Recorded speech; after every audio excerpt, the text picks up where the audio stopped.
하나님께서 오늘 우리에게 주실 말씀 요한복음 9장 1절부터 11절입니다.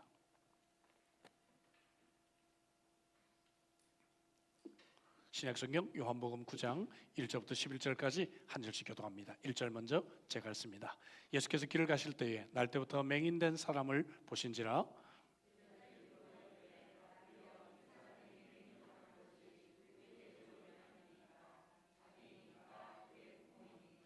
예수께서 대답하시되 이 사람이나 그 부모의 죄로 인한 것이 아니라 그에게서 하나님이 하시는 일을 나타내고자 하심이라.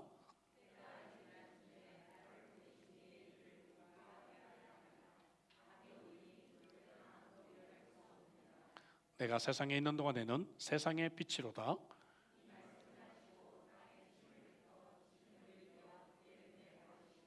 이러시되 실로암 못에 가서 씻으라 하시니 실로암은 번역하면 보냄을 받았다는 뜻이라. 이에 가서 씻고 밝은 눈으로 왔더라.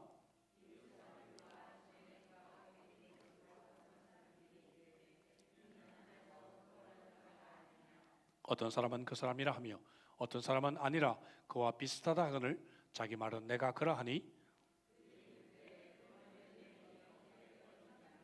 다 같이 대답하되 예수로 하는 그 사람이 진흙을 이겨 내 눈에 바르고 나더러 실로암에 가서 씻으라 하기에 가서 씻었더니 보게 되었노라. 아멘. 아멘. 여러분, 가을 날씨가 참 아름답죠? 좋은 날씨가 계속되고 있습니다. 또 말씀드린 대로 이제 코로나 바이러스 완화 정책이 발표가 되어서 참 교회가 거의 제한 없이 예배와 사역을 진행할 수 있게 되었습니다. 그동안에 온라인으로 예배드리고 계셨던 분들 이제 다음 주 부활주일입니다. 다음 주일은 모두 나오시면 좋겠습니다. 교회 다 수용이 가능합니다. 이제 나오셔서 또 우리가 함께 더 만나서 함께 예배드리는 은혜가 있으면 좋겠습니다. 어디까지나 온라인 예배는 여러분 대안이지 이것이 완전한 방법은 아닙니다. 왜냐하면 예배는 코퍼레이트 워십, 함께 드리는 예배가 신앙적으로 바른 예배입니다. 그래서 이제 이런 완화 정책과 더불어 힘과 용기를 내시고 다음 주에는 모두 만났으면 좋겠습니다. 오늘도 우리 또 여러 가지 사정으로 온라인으로 연결되신 많은 성도들이 있습니다. 또 그리고 옆에 앉는 분들이 있습니다. 우리 함께 인사하겠습니다. 사랑으로 축복합니다.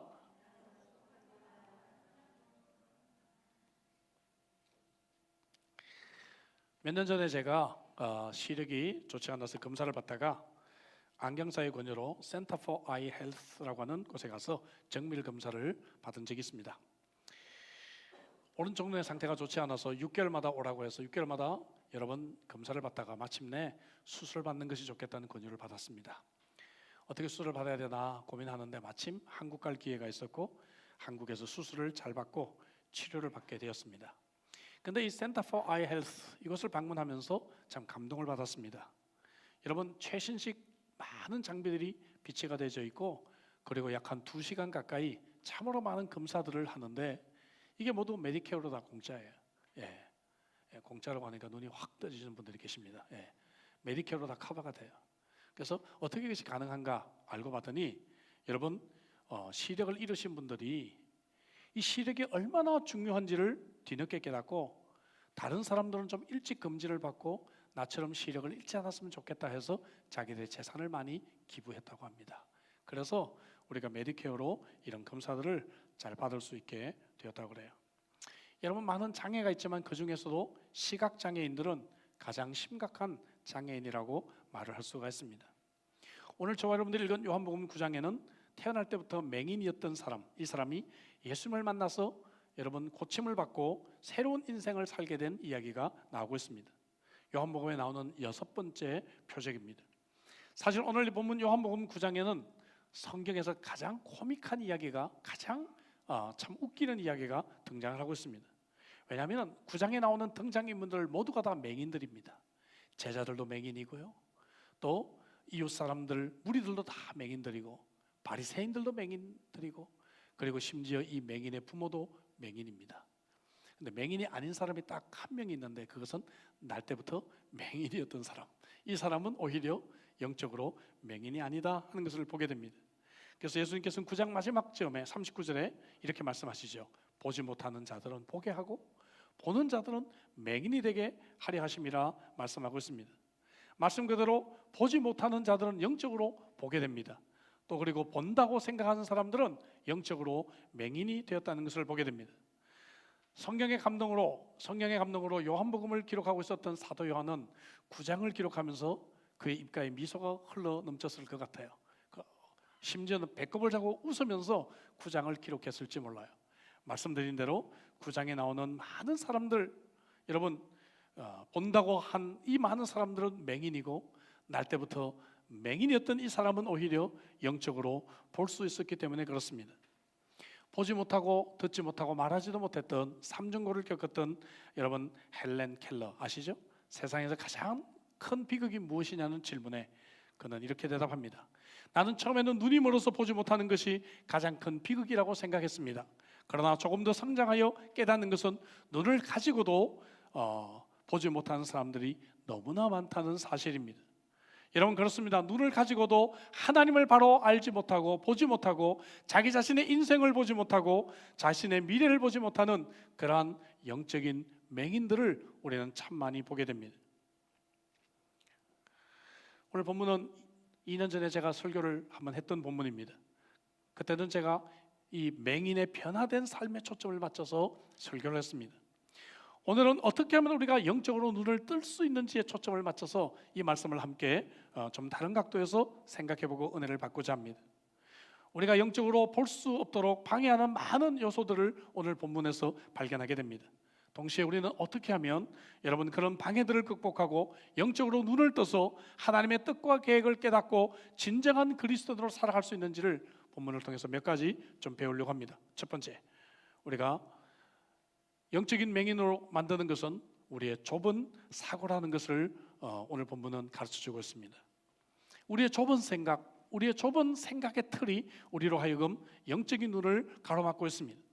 오늘 본문 2절에 보니까 제자들이 예수님에게 질문합니다. 여기는 제자들이 맹인이 됩니다. 이 사람이 맹인으로 태어난 것이 어머니 뱃속에 있을 때 스스로 죄를 지어서 그렇습니까?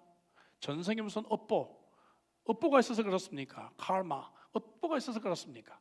혹은 또 부모님이 죄를 지어서 그렇습니까? 이것입니까? 저것입니까? 제자들은 단정하고 있습니다. 그들의 좁은 사고의 틀 안에서 둘 중에 하나일 것이다 단정합니다.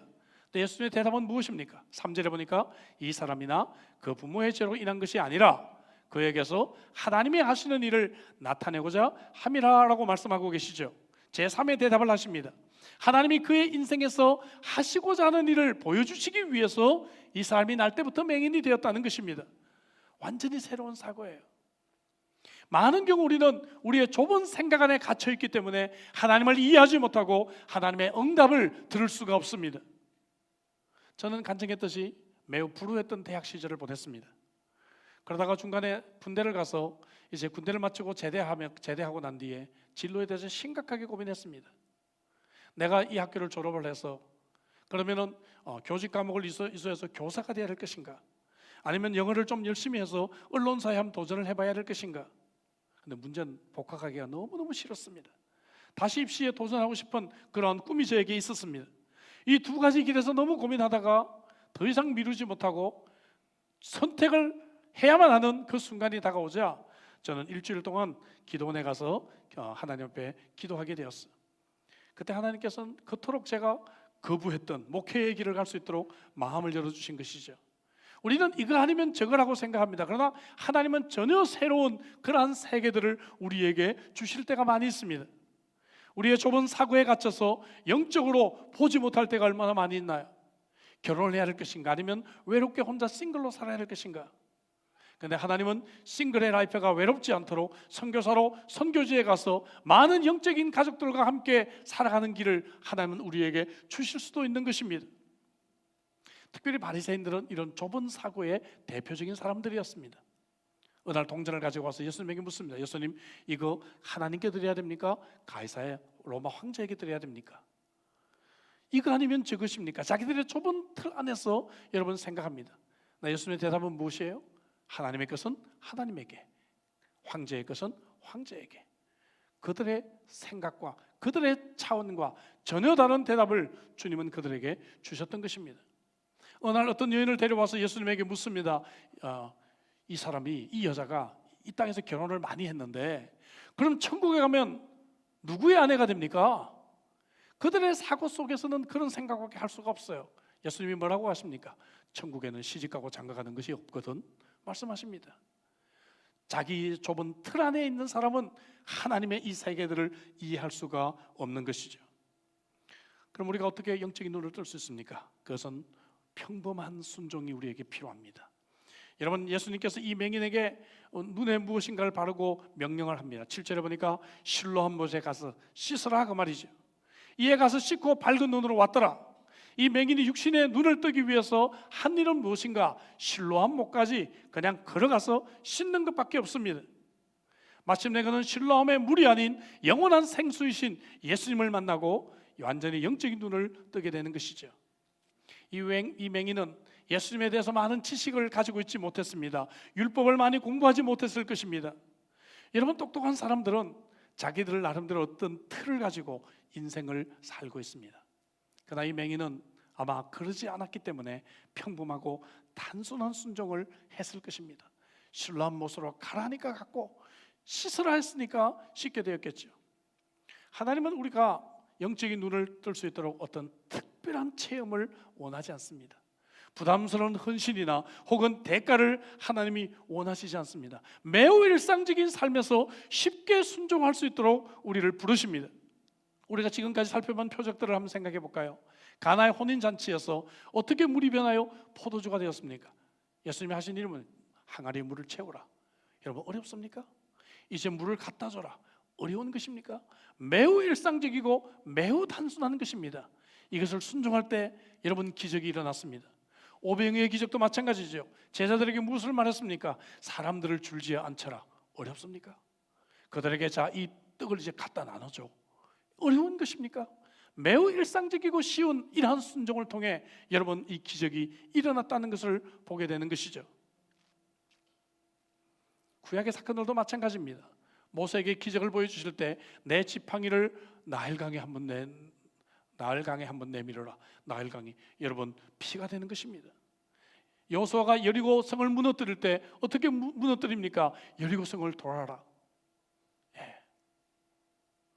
돌다가 돌면 어떡하지? 그렇게 생각하지 않고 여리고 성을 돌아라. 나팔을 불어라.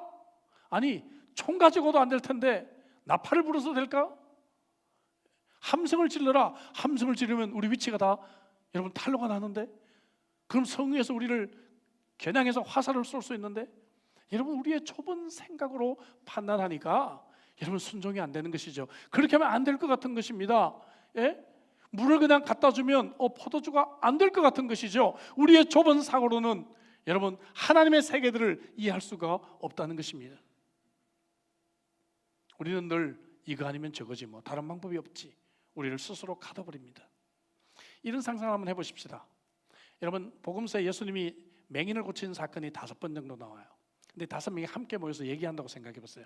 어떤 사람이 제일 먼저 말해요. 야, 예수님 어떻게 고쳤는지 내가 말해줄게. 어떻게 고쳤는지 예수님이 한 번 딱 만져. 근데 한 번 만져서 안 돼. 한 번 만지니까 좀 보이기는 해. 근데 예수님이 한 번 더 만지니까 이제 고쳐지는 거야. 예수님은 2번 만져야 되거든. 그러니까 다른 맹인이었던 사람이, 야, 무슨 소리야, 거짓말하지 마. 예수님은 그냥 말씀만 하시니까 그냥 나는 눈이 떠졌어. 거짓말하지 마. 예수님 이렇게 고치는 거야. 오늘 본문의 사람은 뭐라고 하겠습니다. 야, 너희들 순전히 거짓말하는구나. 예수님은 그렇게 안 고쳐. 예수님은 진흙을 발라서 눈에 일단 발라야 돼. 그리고 실로암 교회 가서 예배드려야 고쳐지는 거야. 너희들 그거 몰랐지? 여러분, 이 5명이 모이면 여러분 서로가 논쟁이 벌어지지 않았을까 생각해 봅니다. 그래서 오늘 교회 안에서 싸움이 있는 거예요. 교회 안에서 내 좁은 사고의 틀 안에서 모든 것을 판단해 버립니다. 내 생각대로, 내 뜻대로 주장하고 그것이 옳다라고 우리는 목소리를 높이게 되는 것이죠. 여러분, 이런 좁은 사고의 틀 안에서는 영적인 눈을 뜰 수가 없어요. 하나님은 그래서 굉장히 평범한 것, 내 사고로는 도저히 안 될 것 같은데 굉장히 평범한 순종을 통해서 여러분 기적을 일으키시는 하나님이십니다. 제가 짧지 않은 세월 목회를 하면서 정말 깨닫는 것이 무엇인지 아세요? 세상에서 가방끈이 긴 사람들, 그리고 세상에서 소위 성공한 사람들은 참 믿음 갖기가 어려워요. 왜냐하면 자기의 틀을 단단하게 세워놨습니다. 그죠? 예. 그래서 이런 사람들은 정말 이 영적인 소경인 경우가 너무 많고, 반대로 세상에서 좀 가방끈이 짧거나 세상에서 좀 실패했거나 혹은 또 세상에서 정말 이렇게 별로 인정받지 못하는 무명의 성도들, 이런 사람들 가운데서는요, 많은 분들이 영적으로 눈이 환하게 떠지고요, 매우 여러분 영적으로 지혜로운 사람들이 많이 있다고 하는 것입니다. 세상에서 성공한 사람들, 똑똑한 사람들은 여러분 다른 사람이 나보다 옳다는 것을 인정하기를 매우 힘들어합니다. 그래서 점점 더 자기의 좁은 세계 안에 갇히게 되는 것이죠. 사랑하는 성도 여러분, 평범한 일상에서 순종하시기를 주의 이름으로 축복합니다. 주일 예배 드리는 것, 이거 어려운 것입니까? 여러분, 어려운 것입니까? 하나님 우리에게 어려운 거 원하지 않았어요.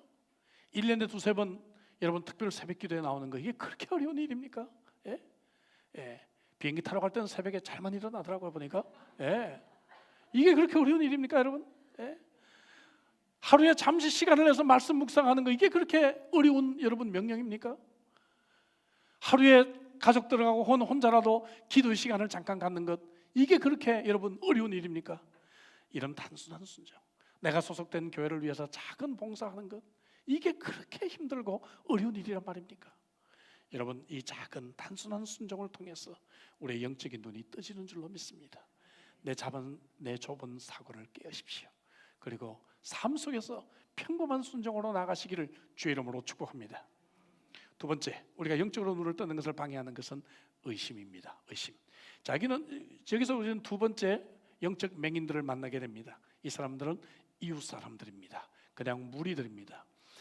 여러분, 이 날 때부터 맹인되었던 사람을 아는 사람들이 있어요. 근데 눈을 뜬 채로 돌아다니니까 저 사람 어떻게 된 거지? 그 사람인가? 여러분, 혼돈합니다. 의심해요. 9절 볼까요? 9절에 보니까 어떤 사람이 그 사람이라 하고 어떤 사람은 아니라 그와 비슷하다 의심합니다. 분명히 지금 눈을 뜨고 보는데 아니라는 것이죠. 우리의 지나왔던 삶이 있습니다. 우리의 과거의 경험이 있어요. 이런 것들이 하나님의 능력을 불신하게 만드는 것입니다. 내가 지금까지 인생을 살면서 여러분 겪은 것들이 있잖아요. 교육이 있고 내 체험이 있습니다. 그러니까 내 상식으로 볼 때, 내가 지금까지 인생을 산 거로 볼 때 그거는 불가능한 일이야 라고 우리는 생각합니다. 하나님의 능력을 제한해버리는 것이죠. 그럴 리가 없어 생각합니다.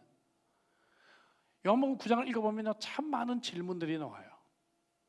아마 이 9장보다 더 많은 질문이 나오는 본문이 있을까 싶어요. 제가 찾아보진 않았지만 참 많은 질문이 나와요. 우리는 하나님에게 의심되는 부분이 있으면 질문해봐야 됩니다. 물론 질문은 좋은 것입니다. 여러분들 성경을 읽다가 좀 질문하고 싶은 거 있으면 언제든지 질문하시기 바랍니다. 근데 답을 좀 기다리세요. 어떤 분은 질문만 하고 끝나요. 그냥 답 말하려고 그러면 벌써 안 들어요. 예. 질문하고 하나님의 답을 기다리는 시간이 필요하죠.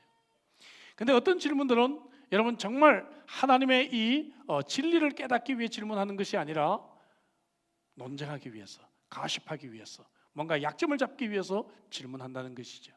요한복음 9장에 나오는 많은 질문들은 그런 부류의 질문들이 나는 것을 보게 됩니다. 이 사람들은 뭔가 예수님에게서 잘못을 찾아내기 위해 질문을 합니다. 예수님이 맹인을 어떻게 치료합니까? 6절, 7절 볼까요? 땅에 침을 뱉어 진흙을 이겨 그의 눈에 바르시고 실로암 못에 가서 씻어라 이렇게 말씀하십니다. 여러분 이걸 읽다가 예수님의 방법이 좀 적절하지 못하다, 예수님이 왜 이렇게 좀 유치한 방법을 좀 사용하셨을까? 마음이 불편한 분들이 계실 겁니다. 복음이 바로 그런 것이에요. 예수님의 십자가의 비밀, 복음은요, 예수를 안 믿는 사람 입장에 볼 때는 좀 부담스러운 것입니다. 꼭 그렇게 해야 내가 구원을 받을까 생각해요. 그런데 여러분, 하나님께서 정해주신 이 방법을 통해서 우리는 예수를 믿고 구원을 받게 되는 것입니다. 자, 성경에서 진흙은 사람을 상징합니다. 예수님이 진흙을 눈에 발랐다 그랬어요. 진흙, 하나님이 흙으로 우리를 창조하셨어요. 그래서 저같이 피부가 검은 사람은 진품입니다. 여러분, 진품이에요. 피부가 하얀 분들이 좀 여러분 불안합니다. 살짝 좀 진품에서 비껴나가지 않았을까 싶어요. 하나님의 흙으로 우리를 만드셨죠. 침을 뱉었다, 침을 발랐다. 오늘날 문화에서 아이고 코로나 바이러스 하겠죠 우리는. 여러분 그렇지 않아도 이 침에 세균들이 많이 있다는 걸 우리는 압니다. 예수님이 좀 더 위생적인 방법을 좀 쓰면 안 됐을까? 마음이 우리가 좀 불편한 분들도 계실 것 같아요. 이것 역시 우리의 굉장히 좁은 사고입니다. 왜냐하면 여러분 예수님 당시에는요 침은 치료의 효과가 있다고 누구나 믿고 있었습니다. 알겠죠? 제가 어린 시절에도요 모기가 물리거나 벌레 물리면 어머니들이 약이 없으니까 침을 발라줬어요. 기억하십니까? 제 제너레이션들은 다 알아요. 침을 발랐어요. 그러니까 이 당시의 모든 문화가 침은 치료제라고 믿고 있었단 말이에요. 그럼 예수님이 왜 침을 사용하셨을까? 생각해 보세요. 예수님의 능력이 좀 불안해서 이거 혹시 내가 이게 만졌는데 눈에 안 뜨시면 어떡할까? 침이라도 발라볼까? 그래서 예수님이 치료의 능력을 의지하고 싶어서 침을 썼을까요? 천만에요. 예수님은 말씀으로도 치료할 수 있는 분이에요. 왜 썼을까? 그것은 여러분 이 맹인의 믿음을 도와주기 위해서. 이 맹인을 배려하는 거예요, 여러분. 이 맹인이 어느 날 갑자기 나타난 젊은 사람이 갑자기 자기를 만지니까 아이고 참 세상에서 유명한 의사들도 다 했는데 내가 유명한 안과 다 가봤는데 안 되는 거 네가 뭐라고 생각하지 않겠어요, 여러분? 그래서 예수님은 그 당시에 가장 공통적으로 광범위하게 사용됐던 이 침을 사용하시면서 어라? 이 사람 뭐 할 줄 아네? 뭔가 이 맹인에게 믿음의 불꽃을 점화시키고 있는 것입니다. 할렐루야. 예수님이 이렇게 우리를 잘 배려해 주시는 분이에요. 잘 배려합니다. 우리가 예수 믿을 수 있도록 도와주시는 분이에요. 여러분 우리가 태신자들을 전도할 때도 이런 맞춤형 전도가 필요합니다. 우리 교회에서 유아를 가진 부모들을 위해서 이제 플레이 타임이 시작이 됩니다. 과거에 우리 플레이 타임 참 시드니에서 유명했어요. 웨이팅 리스트가 참 많았습니다. 시드니의 넘버원 플레이 타임이라고 소문이 나 있었습니다. 다시 이제 비전센터에서 하게 될 것입니다. 텀 2부터. 뿐만 아니라 축구를 좋아하는 남자들을 위해서 우리에게 축구팀이 있습니다. 그리고 또 여러분 이제 곧 비전센터 입단과 더불어서 시니어 탁구 교실 혹은 또 뮤직 카페 이런 것들을 준비하고 있습니다. 우리가 배려를 해야죠. 그렇죠? 다음 주 우리 1차 봉헌을 우리가 하게 됐는데 여러분 태신자들을 잘 배려하시기 바랍니다. 그들에게 맞는 맞춤형 전도를 우리가 할 수 있어야 되겠죠. 여러분 이 맹인을 치료한 것은 그러나 침도 아니고 진흙도 아니고 실로암 못의 물도 아닙니다. 하나님의 능력인 줄로 믿습니다. 여러분 맹인에게 발랐던 침이나 진흙이 특효약이라고 우리는 생각하지 말아야 됩니다. 나팔을 불었더니 성이 무너졌어. 야, 그 나팔 그 어디서 살 수 있어? 우리는 항상 하나님의 능력을 도구와 혼돈하고 있습니다. 지팡이가 강을 피로 만든 것이 아닙니다. 하나님의 능력인 것을 우리가 믿어야 합니다. 하나님의 능력이 여러분 우리의 가정을 돌보고 있고 하나님의 능력이 우리 실로암 교회를 목회하고 있고 하나님의 능력이 이 비전센터를 건축하고 있는 것입니다. 이 맹인이 실로암 목까지 가면서 많은 의심이 들었겠죠. 말씀드린 대로 내 눈에 진흙을 바른 사람이 수백 명인데 아니 실로암 못 그건 별로 유명하지도 않는데 아니 좀 유명하고 용하다는 못들도 많이 있는데 실제적으로 역사 자료를 보면 실로암 못에서 치료됐다는 그러한 보고가 없어요. 그러니까 이 실로암 못은 완전히 무명의 못이었다는 것이죠. 더더군다나 지금 이 맹인의 위치에서 실로암 못까지 가려면 2km 정도 적어도 가야 되는데 이거는 성인도 30분이 걸립니다. 이 맹인이 지팡이를 더듬으면서 가면 1시간 이상 걸리는 거리입니다. 자, 거기까지 갖다 쳐요. 거기까지 가도요 33개 가파른 계단을 내려가야 실로암 못에 가서 물을 여러분 이제 씻을 수가 있어요. 이 맹인이 지팡이를 짚으면서 33개의 계단을 내려가야 됩니다. 무슨 생각했겠어요, 여러분? 쉬웠겠습니까? 얼마나 많은 의심이 들었겠어요. 그런데 이 맹인은 다행히 하나님의 능력을 의지하는 믿음이 그에게 있었다는 것입니다. 신학적인 논쟁이 이 사람을 고치지 못했고 실로암 못에 대한 편견이 기적을 일으키지 못했습니다. 여러분 하나님의 능력에 대한 믿음이 이 사람을 고친 줄로 믿습니다. 그렇다면 동일하게 우리는 왜 이런 능력을 믿지 못합니까? 첫 번째 말씀드린 우리의 좁은 시야가 갇혀있기 때문에 혹은 또 우리는 늘 의심하기 때문에 아이고 기도는 했지만 뭐 될까? 제가 이번에 비전센터 2차 공사를 바로 진행하면서 하나님께 회개했습니다. 2차야 뭐 몇 년 뒤에 하나님이 기회 주시면 하든지 이렇게 생각했는데 불과 그냥 갑자기 하나님께서 이 상황을 확 바꾸셔서 2차가 먼저, 아래층보다도 심지어 먼저 들어가게 하셨습니다. 여러분 2층 공사 벌써 그 절반 가까이 벌써 나갔어요. 4월 말이면 2층이 끝납니다. 완전히. 하나님의 능력을 우리의 생각으로 제한하고 의심하고 있는 이러한 것들이 우리의 문제다 하는 것입니다. 이 맹인은 의심과의 싸움에서 승리했고 그는 하나님의 능력을 붙잡았습니다. 여러분 오늘도 동일합니다. 왜 우리가 영적인 맹인인가? 그것은 하나님의 능력을 우리가 믿지 않아요. 그리고 의심합니다. 이웃 사람들처럼 분명히 보는데도 불구하고 에이 설마 그 사람 아니겠지, 에이 설마 그렇게 되겠어, 우리는 생각합니다. 사랑하는 여러분, 하나님의 능력을 붙들고 영적인 눈을 뜰 수 있기를 주 이름으로 축복합니다. 비자가 문제입니까? 건강이 문제입니까? 혹은 또 결혼이 문제입니까? 여러분의 사업이 문제입니까? 자녀의 앞길이 문제입니까? 여러분 인생에서 기적이 필요한 부분은 무엇입니까? 하나님의 능력은 그보다 크신 줄로 믿습니다. 세 번째로 우리가 영적인 눈을 뜨지 못하도록 방해하는 것은 사람이 만든 규칙입니다. 사람이 만든 법, 문화, 이런 것들이 영적인 진리를 이해하지 못하도록 방해하고 있습니다. 가로막고 있어요. 자, 이 맹인이 치료되자 당황하는 사람들이 있습니다. 여기는 우리 세 번째 맹인들을 만나게 돼요. 이 사람들은 바리새인들입니다.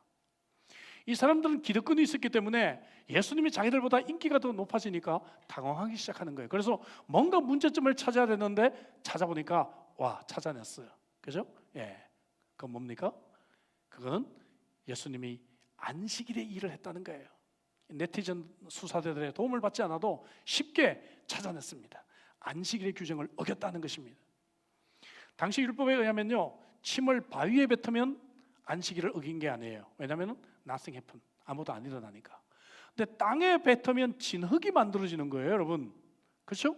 그래서 이게 안식일을 범했다는 것입니다. 일을 했다는 것이죠. 또 이 진흙을 눈에다 발랐어요. 이것도 일을 한 것입니다. 이 사람이 치료됐어요. 여러분 안식일에 환자를 치료한 것은 특별히 큰 일이었습니다. 예수님 적어도 3번 이 안식일의 규정을 어기게 됐다는 것입니다. 자, 그러나 여러분 이 안식일의 규정은 누가 만든 것입니까? 사람이 만든 것입니다. 하나님의 안식일 규정은 그렇지가 않아요. 여러분 하나님은 안식일을 사람을 위해서 만들었어요. 예수님께서도 마가복음 2장 27절 28절에 이렇게 말씀하셨죠. 안식일이 사람을 위하여 있는 것이지 사람이 안식일을 위하여 있는 것이 아니다. 그런데 교회를 오래 다녔다는 이 사람들이요, 교회에 여러 가지 법을 만들어 놓는 거예요. 그래가지고 이 법을 만들어 놓고 야 너희들 이거대로 안 지키면 너희들 죄 짓는 거야, 잘못하는 거야, 만들어 놓은 것입니다. 그래서 법이 사람을 위해 있는 것이 아니고 사람이 법을 위해 존재하는 이런 어처구니 없는 일들을 만들게 되었다는 것입니다. 그래서 예수님은 이런 사람이 만든 규칙이나 법보다도 뭡니까? 이 날 때부터 맹인되었던 이 사람이 하루라도 빨리 해방되는 것, 하루라도 빨리 하나님을 믿는 것, 이것을 주님은 더 원하셨다는 것입니다. 사람이 만든 규칙, 법은 언제든지 바뀔 수가 있고 언제든지 틀릴 수가 있습니다. 얼마 전에 40년 전에 부모가 자녀를 교육한 것과 지금 교육하는 것의 차이를 대조로 코믹하게 표현한 것을 읽어본 적이 있어요. 40년 전에는 부모들이 자녀들에게 이렇게 가르칩니다. 학교에서는 선생님에게 맞을 짓 하지 말라. 근데 지금은 선생님이 때리거든 핸드폰에 꼭 찍어와라. 옛날에는 어른이 묻거든 공손히 대답하라. 근데 지금은 수상한 어른의 말은 절대로 믿지 말라. 옛날에는 힘들어하는 친구들을 잘 도와줘라. 근데 지금은 친구 도울 시간 있으면 네 공부나 제대로 똑바로 해라. 40년 전에는 혼전 이성교제를 삼가라. 지금은 혼전 임신을 조심해라. 40년 전에는 늘 낳아준 조국을 잊지 말라. 이렇게 가르쳤지만 지금은 조국이 밥 먹여주냐, 여기서 돈 못 벌 바에는 이민이나 가라 가르친다고 합니다. 사람이 만든 규칙, 이거는 완전하지 않습니다. 이것은 바르지 않는 경우가 많습니다. 영원하지 않습니다. 여러분 바리새인들이 종교인이라는 것을 잊으면 안 돼요. 성경에 왜 바리새인이 많이 나오는지 아세요? 그건 저와 여러분들이 바리새인 것 같기 때문에. 그래서 하나님이 우리 들으라고 바리새인들을 많이 등장시키는 겁니다. 바리새인들은 오랫동안 신앙생활의 문화에 젖어 있는 사람들입니다. 이 사람들이 하나님의 율법을 자기 입맛대로 고치게 되는 것이죠. 교회는 이런 거야. 목사 설교는 뭐 30분만 해야 돼. 성가대는 어떻게 해야 돼. 자기 나름대로 교회 생활 오래 하면서 많은 법을 만들어 놨어요. 그리고 이 테두리를 벗어나면 다 롱으로 생각을 하는 것입니다. 이 바리새인들이 예수님을 인정하면 그러면 자기들의 잘못이 드러나게 될 것이고 자기들의 많은 기득권을 내려놔야 될 수밖에 없습니다.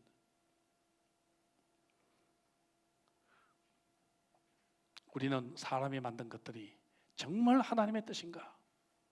여러분, 정말 이것이 성경적인지를 우리는 물어봐야 합니다.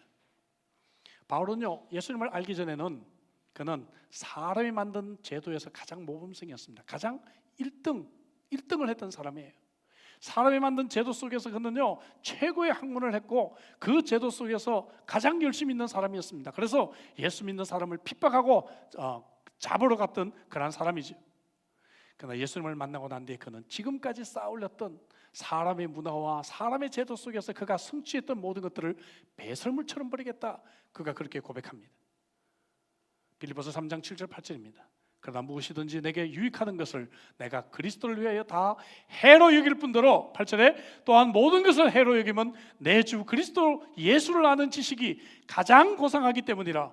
내가 그를 위하여 모든 것을 잃어버리고 배설물로 여기면 그리스도를 얻는다라고 그가 고백하고 있는 것입니다. 여러분, 오늘 이런 고백이 저와 여러분들의 있기를 주의 이름으로 축복합니다. 사람들의 규칙에 매여서 내가 지금까지 살아왔던 그러한 틀에 얽매여서 하나님의 지식을 이해 못하는 그러한 영적인 맹인에서 우리는 탈출해야 될 줄로 믿습니다. 바울 사도같이 내가 하나님의 지식을 얻기 위해서 이제 세상의 문화와 그리고 세상의 그러한 규칙들, 세상의 교육, 이런 것들을 배설물처럼 여길 수 있기를 주의 이름으로 축복합니다. 그래야 우리가 영적인 눈을 뜰 수가 있는 것입니다. 영적인 눈을 뜨기 위해서 세 가지를 말씀드렸어요. 좁은 사고를 버리고 평범한 일상에서 순종하는 삶을 살아야 합니다. 의심을 버리고 하나님의 능력을 믿어야 합니다. 사람들이 만든 규칙, 이 문화, 이런 것들을 벗어버리고 하나님의 지식을 추구해야 합니다. 마지막 네 번째, 두려움을 극복하고 그리스도를 알고 그리스도를 증거하는 삶을 살아야 합니다. 자, 지금까지 우리는 제자들이 맹인인 것을 보았고 이웃 사람과 무리들이 맹인인 것을 보았고 바리새인들이 맹인인 것을 보았습니다. 여기 네 번째 맹인이 나와요. 이 네 번째 맹인은 누군가 하면은 날 때부터 맹인으로 태어난 이 사람의 부모입니다. 이 부모도 맹인이에요. 바리새인들이 이제 삐딱한 시각으로 신문하기 시작합니다. 부모를 이제 찾아와서 부모에게 무엇인가 자꾸 위협을 가합니다. 그러자 이들이 무엇이라고 얘기합니까? 20절부터 22절입니다. 그 부모가 대답하여 이르되 이 사람이 우리 아들인 것과 맹인으로 난 것을 아나이다. 이건 그들이 부정할 수가 없어요. 21절에 보니까 그러나 지금 어떻게 해서 보는지 또는 누가 그 눈을 뜨게 하였는지 우리는 알지 못하겠으니까 그 사람에게 물어봐라. 우리 아들에게. 이미 그 아들 어른이니까 자기 말을 말할 것이다. 거짓말하고 있어요. 왜 모릅니까? 아들에게 일어난 일을 알고 있죠. 22절, 그 부모가 이렇게 말한 것은 이미 유대인들이 누구든지 예수를 그리스도로 시인하는 자는 출교하기로 결의하였으므로 그들을 어떻게 했다고요? 무서워함이라. 그들을 두려워했기 때문에 그들이 지금 영적으로 눈을 뜰 수 있는 이 기회가 그들에게 상실되고 있는 것입니다. 자기 아들이, 누구보다도 자기 아들이 눈을 떴어요. 이 기적을 통해서 주님을 만날 수 있는 절호의 찬스인데 두려움 때문에 여러분 영적인 맹인의 자리에 있는 것을 보게 되는 것입니다. 여기 누구든지 예수를 믿는 자는 출교하겠다고 했는데 여러분 이거 우리가 심각하게 봐야 됩니다. 왜냐하면 그 당시 문화로 출교는 인생 끝나는 겁니다. 모두가 유대인들인데요, 장사를 해도 그 유대인 공동체 안에서 해야 되고요, 예? 함께 교제를 해도 하나님의 백성들과 교제를 해도 그 공동체 안에서 교제를 해야 되고, 이 공동체는 모든 것이었는데 출교를 한다 그러면 그냥 인생 끝나는 거예요. 그러니까 두려울 수밖에 없겠죠. 이런 두려움 때문에 영적인 맹인의 자리에 있게 되는 것을 보게 됩니다. 두려움의 반대는 무엇입니까? 그것은 그리스도를 보는 것입니다. 아멘이십니까? 예수님을 보면 두려움이 사라지고, 두려움을 보면 예수님이 안 보이고, 그렇죠? 예수님을 바라보고 예수님을 이해하고 예수님을 깨닫고 예수님을 인식하고 예수님을 증거하는 것이 두려움의 반대입니다. 바울 사도는 그래서 내게 사는 이가 그리스도니 죽는 것도 유익하다. 그리스도를 위해서라면 세상에서 잃어버리는 것, 그거 별로 내가 그렇게 중요하지 않다 고백하는 것이죠. 두렵지 않다는 것입니다. 부모는 지금 많은 것을 잃어버릴까 봐 두려워하지만 내가 예수님을 얻기 위해서는 세상의 거 다 잃어도 돼, 괜찮아, 이렇게 되는 것이죠. 예? 여러분, 이것이 우리 믿음이 얼마나 자랐는지를 체크하는 포인트인 거 아십니까?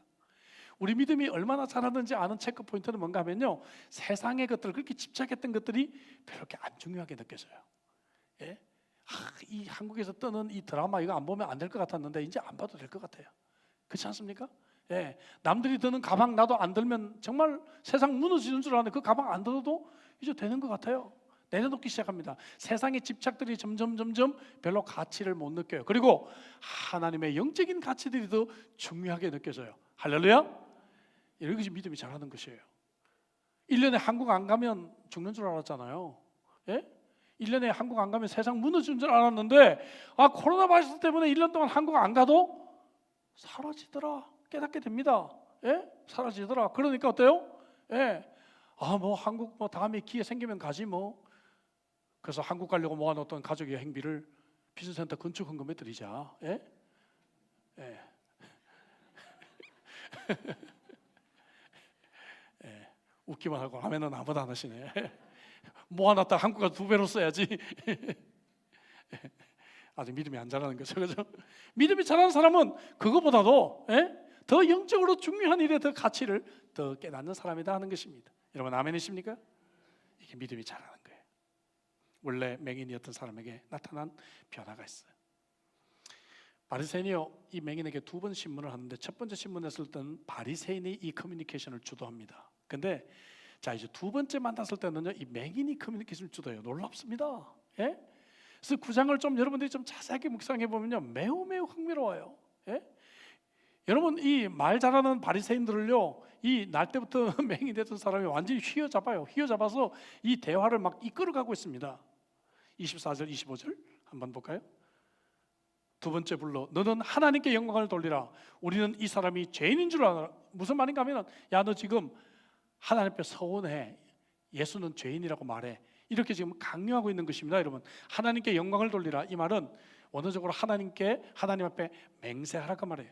오늘날 문화로 좀 역동적 대형 번역을 해본다면 재판장에 있었습니다. 왼손으로 성경을 붙잡고 오른손에 들고 재판장 앞에서 증인 선서하는 것이죠. I swear to tell the truth, the whole truth and nothing but the truth. 예? 진실만 증거하겠다고 서운하는 것입니다. 이걸 지금 강요하는 거예요. 맹인에게 야 너 지금 하나님 앞에 맹세해. 예수 죄인이지. 이렇게 지금 강요하는 것입니다. 그런데 25절 볼까요? 뭐라고 얘기합니까? 대답하되 그가 죄인인지 내가 알지 못하나. 한 가지 아는 것은 내가 맹인으로 있다가 지금 보는 그것이니라. 할렐루야. 성경에서 가장 멋진 대답이 여기 있습니다. 여러분 성경 전체에서 가장 멋진 대답이에요. 예수님이 무엇을 했고 그 결과 내가 어떻게 되었다는 것, 이것이 간증입니다. 여러분 전도는 이렇게 해야 되는 거예요. 예수님이 하신 일이 무엇이고 그 결과 내가 어떻게 되었다는 것, 이것이 세상에서 가장 멋진 대답입니다. 이 멋진 대답을 바로 이 맹인 되었던 사람이 하고 있는 것입니다. 너무 멋져요. 단순합니다. I was blind but now I see. 어디서 많이 듣던 얘기 같지 않아요? 오늘 우리가 불렀던 찬송 Amazing Grace, 영어로 보면 바로 그렇게 되죠. Was blind but now I see. 한때 아프리카 노예를 잡아다가 파는 상인이었던 존 뉴턴이 영적인 맹인이었던 삶을 청산하고 영적으로 눈을 떠서 하나님을 만나고 난 뒤에 만든 찬송이 바로 세계에서 가장 사랑받는 찬송 Amazing Grace, 나 같은 죄인 살리신 바로 그 찬송입니다. 그 찬송 부를 때마다 저와 여러분들의 그런 은혜가 있잖아요. 나 같은 죄인을 주님께서 살려주셨다. I was blind but now I see. 그죠? 나는 맹인이었지만 이제 나는 보게 되었다는 것입니다. 맹인했던 이 사람이 진정한 그리스도인이 되는 과정이 오늘 본문에 나옵니다. 이것도 매우 흥미롭습니다. 그는 제일 먼저 예수님을 어떻게 보았는가 하면 단순한 사람으로 봐요. 11절 보니까 예수라는 그 사람이, 그는 이렇게 고백합니다. 근데 이제 17절에 가면 그는 좀 바뀌어요. 예수님이 단순한 사람이 아닙니다. 선지자다. 그죠? 선지자다. 그는 그렇게 말을 해요. 그러다가 이제 38절에 이르러서 그는 마침내 영적인 눈을 뜨고 예수님이 누구인지를 고백합니다. 38절 볼까요? 여기 보니까 이르되 주여 내가 믿나이다. 주여라고 고백합니다. 그리고 내가 믿나이다 고백합니다. 절하는지라. 이것은 예수님을 이제 만나고 예수님을 예배하는 자가 된 것입니다. 그는 이제 영적으로 완전히 눈을 뜨게 된 것입니다. 그래서 서론에서 말씀드렸지만 이 요한복음 9장에서 유일한 맹인이 아닌 사람이 바로 이 사람이 되게 된 것입니다. 하지만 그가 영적으로 눈을 뜬 결과 그는 많은 핍박을 받게 됩니다. 바울 사도는 빌립보서 1장 29절에서 그리스도를 위하여 너희에게 은혜를 주신 것은 다만 그를 믿을 뿐만 아니라 또한 그를 위하여 고난도 받게 하려 하심이라고 말씀했습니다. 여러분, 예수님을 믿다가 고난이 찾아오고 핍박이 생기면 내가 영적으로 눈을 좀 떴구나 생각해 볼 수 있습니다. 그렇죠? 예. 여러분들이 잘못해서 핍박받는 거 빼고요. 예. 내가 하나님 앞에서 정말 바르게 사는데 어려움이 생기고 핍박이 생기면 내가 영적으로 좀 눈을 뜨고 있구나 생각할 수가 있습니다. 이번 고난 주간에 예수님이 누구인지를 좀 더 인식할 수 있는 기회가 됩니다. 여러분, 이번 고난, 예수님의 이 고난에 동참하는 저와 여러분들이 되시기를 주의 이름으로 축복합니다. 혹시 이 자리에 아직 예수님을 인격적으로 영접하지 못한 분들이 계십니까? 그렇다고 한다면 여러분, 이 맹인을 먼저 주목하시고 이 맹인에게 먼저 찾아오신 주님을 생각해 보기 바랍니다. 우리도 맹인 같아서 예수님을 찾을 수가 없었고 예수님을 먼저 만날 수가 없었지만 여러분, 오늘 이 자리가 주님이 여러분들을 먼저 찾아와 주신 자리가 될 수가 있습니다. 주님이 여러분들을 만져주시는 시간이 이 시간이 될 수가 있습니다. 여러분, 맹인의 어떤 노력이 치유된 것이 아니라 예수님의 능력이 치유된 것입니다. 전적인 은혜입니다. 그럼에도 이 맹인이 잘한 것이 몇 가지가 있어요. 말씀드린 대로 그는 단순한 순종을 했습니다. 오늘 우리의 마음을 열고 복잡했던 우리의 사고를 좀 벗어버리고 하나님 앞에 단순하게 우리가 우리의 마음을 열어보시기 바랍니다. 하나님이 지금 내게 원하시는 것이 무엇인가? 어떤 순종을 원하시는가? 그래서 우리의 걸음을 신뢰함을 향해서 나갈 때 여러분, 우리는 영적으로 눈이 떠지고 주님을 인격적으로 만나고 우리 삶에 기적이 찾아올 수도 있을 것입니다.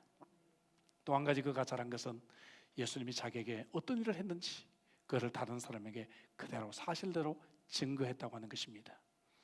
여러분, 새생명축제 이 축제 작년에 코로나 바이러스 때문에 하지도 못했어요. 교회의 본질적인 사명은 복음을 전하는 것입니다. 여러분들이 이 기쁜 소식을 전할 사람은 누구입니까? 우리도 이 맹인처럼 복음을 전해야 합니다.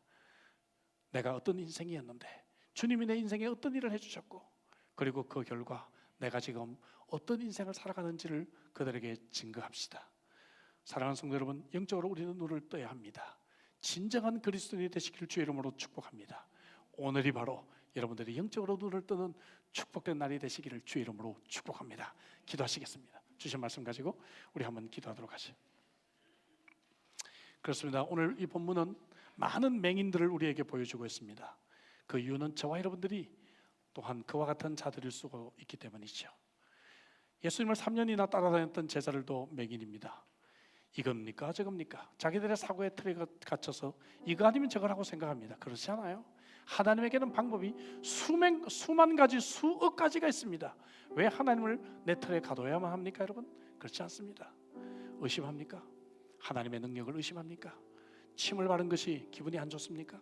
하나님의 방법, 하나님의 그 능력을 의지하시기 바랍니다. 나가서 우리는 여러분, 사람이 만든 규칙이나 사람이 만든 제도 때문에, 사람이 만든 문화 때문에, 혹은 우리가 그동안에 가져왔던 그런 습관 때문에 영적인 눈을 뜨는 것을 방해하고 있지는 않습니까? 여러분, 그 틀을 깨야 합니다.